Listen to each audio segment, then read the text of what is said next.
Download your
Here we are coming back, and you're saying, man, I hear this guy, but I don't see him. Well, watch this. Voila! I'm telling you, man, that's the type of magic you get by using the ATEM magic. Matter of fact, that thing is made by Black Magic. You know what I'm saying? So you got to expect this type of thing coming from the studios in Pulse E-Media headquarters here in Coral Springs, Florida. Worldwide headquarters, man. That's where we're located.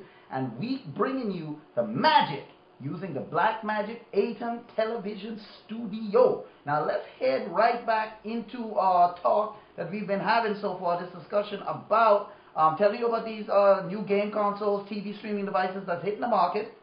And here the other one called Fan TV. Now they said in June 2011, the Silicon startup company Fanhattan was well received. They came up with a well received iOS app named Fanhattan, to serve as a central place for finding streaming video. Now more recently, Fanhattan brought its service to the web, but it turns out that the apps were something of a how do you put it? Let's put it this way. For its entire existence, the company has been secretly working on this new console. So since it came out with Fanhattan, it's been, this is what they're revealing now. Because obviously we couldn't know they were working on something secret, then it wouldn't be secret. So as they came out with Fanhattan, that app for the iOS, that platform for the iOS, they have been working on its own, secretly working on its own media streaming device. And after 2 years, Fanhattan is showing it to the world. That's what it is here. You're going to get to see it. They said at a recent conference, they unveiled, Fanhattan co-founder and CEO Giles Blanrosa is unveiling what they're calling Fan TV. This is an Ives Bar designed entertainment system that combines the function of cable set-top boxes and streaming devices like Apple TV and Roku. So they're combining the cable set-top box with a streaming media player. They're not geared towards cord cutters. They said that the device, which does not have a price or ship date yet, beyond later this year, they're saying that's when it's coming out, later this year. It will include live and on-demand TV streaming services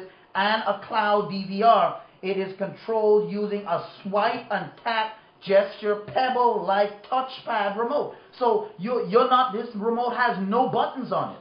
This remote is going to completely be a touchpad swipe type remote, kind of like your trackpad on your computer, but no buttons, no left and right buttons. You're going to control it using this swipe pad and gesture designed to be used without having, they're saying, without having to look at it. Now Fanhattan is trying to succeed where other entrants into the interactive television space have failed, because there's been others that have tried it, creating a TV experience truly integrated with the internet. Because if you remember, well, maybe you don't remember, but what's that company? Logitech. Logitech came out with the Logitech Review, a Google TV, just like Sony's Google TV streaming player that works with the cable companies. It works with cable boxes. It puts an overlay, a UI overlay over the cable box user interface and allows you to surf the web, allows you to find out when upcoming programs are, allows you to control the DVR, but they also have Netflix, Hulu Plus, and stuff like that. This company, Fanhattan, and their Fan TV is not going to have the Netflixes, the Hulu Pluses, the Vimeos, those things that allow you to watch TV without a cable box.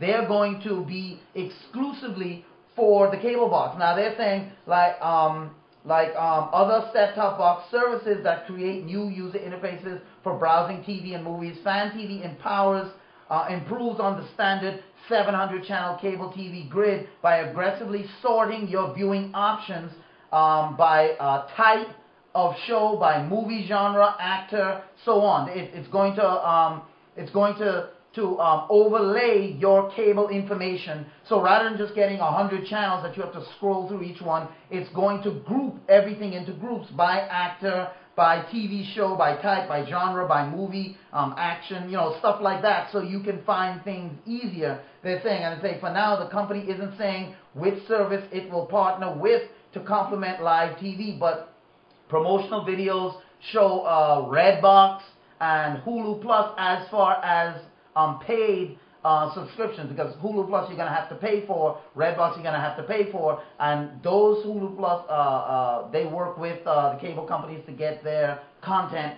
and so forth, and Redbox obviously is the same thing, and the current iOS app connects with 29 services including Amazon, NBC, and they're saying that they're going to try to get Netflix in there, but if they're not aimed at cord cutters, then to me that's saying that, well, you're saying you're not aimed at cord cutters, but you're going to bring Netflix into your service. That looks like cord cutters to me, and I don't know how their deal with cable companies is going to go. If cable companies know that they're trying to get Netflix, and this is something that they're saying, but they're not necessarily committing to. Now, when you find something you like, you can either start watching immediately or send it to your cloud DVR, which you can then manage remotely. Linking everything together is a service called Fan that bridges the web, mobile app, and Fan TV itself. They're saying is going to happen. But Fan TV goes beyond finding things to watch. In a demonstration, Brian Rosa selected Iron Man 2 with the remote, moved one screen to the right, and then began playing its soundtrack through the TV using the music streaming player. He then moved another screen to the right, where an integration with the online retailer brought up all Iron Man 2 merchandise that was available for purchase and things like that. So, but ultimately, Fan TV, and this is where it's not aimed at cord cutters, Fan TV will not work without a cable without a cable box. If you don't have cable subscription, they said Fan TV will work only if the cable providers agree to partner with the company to provide live TV streaming. So no cord cutter version is mentioned. If you don't have cable in your house, you don't have a live cable stream in your house, Fan TV will not work. It's not like with the Google TV where even if you don't have a cable box, because you have internet, it still has Netflix apps, it still has these things that you can tap into. This one is designed to work with TV boxes, with cable set-top boxes only. So let me show you a picture here of this Fan TV. And I mean, the first thing we have to ask ourselves, now we've just seen 4 different consoles here. We have the iConsole TV, we have the Game Pop, and we have the Fan TV. We have 2 streaming set-top boxes in the Fan TV and the iConsole, and then 2 streaming gaming devices in the Game Pop and the iTV console. I mean, this thing is just getting crowded. The market is getting crowded, and my question is this something that we need? Do we need all of these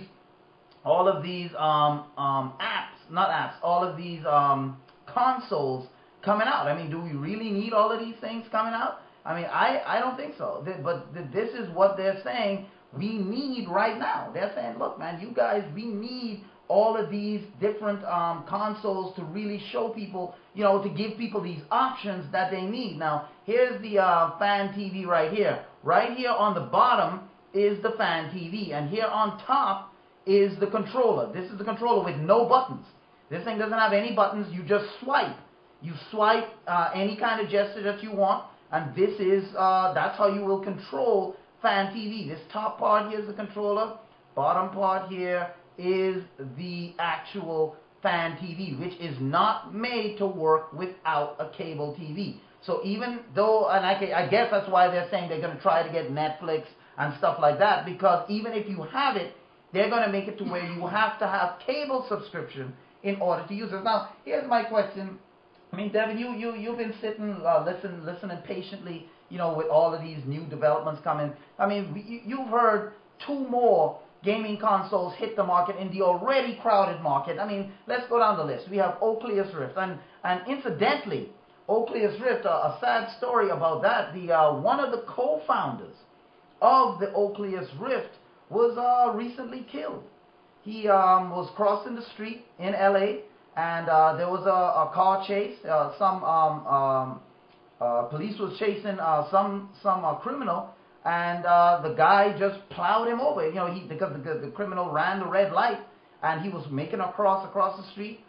Guy plowed him over. So I don't know what's going to happen to the Oculus Rift as far as, you know, is this gonna, because remember, it was the Kickstarter thing that is not made by a big company. You know, it's a Kickstarter thing, and they have a very good, the industry experts have said this is a very good machine that they have here, a 3D virtual reality headset. So I don't know what's going to happen as far as the console, but you know, that's what's happening right now at the Oculus Rift camp. But you have Oculus Rift, you have the PS4, you have on the Xbox 3, on the Xbox One, you have the the Game Stick, you have the WikiPad 7, you have the NVIDIA Shield, and now you have iConsole TV, and then you have the Game Pop. That's 9 gaming systems set to come out this year alone. That's unprecedented.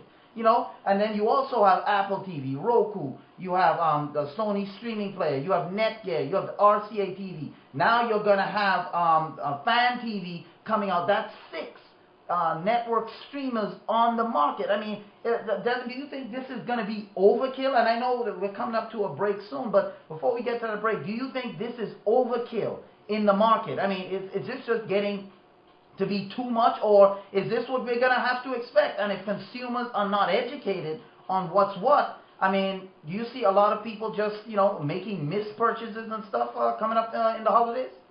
It's a must. They will. I mean, without Tech Pulse on the hunt, right, in the chase, giving them the good information that you do, they'll be making bad purchases. But it's a good thing we know, you know, what's coming out. Yeah, it's. But what do you think about all of these things? You know, is it too much? No, it's good for the market. It's good for the market. It's gonna, you know, all the riffraffs will fall by the wayside. All the imitators will fall by the wayside. So, you know, no, I don't think it's a bad thing. It's not a bad situation. No. It's good for the consumers, and you know, they will benefit in the long run, and the weeding will begin. And like we said, that without competition, the gaming market will or not just gaming market, but the technological market gets stagnant without competition. You need that competition, but there's just so much stuff out there. People need to really know what's there. Otherwise, you're just going to be buying things. And the people in Best Buy, they're just going to tell you, look, man, this is what you need right here. Yeah, they have too much stuff on their plates. They don't know exactly, you know. And we will be using whichever and whatever to get them the information that they need. You know.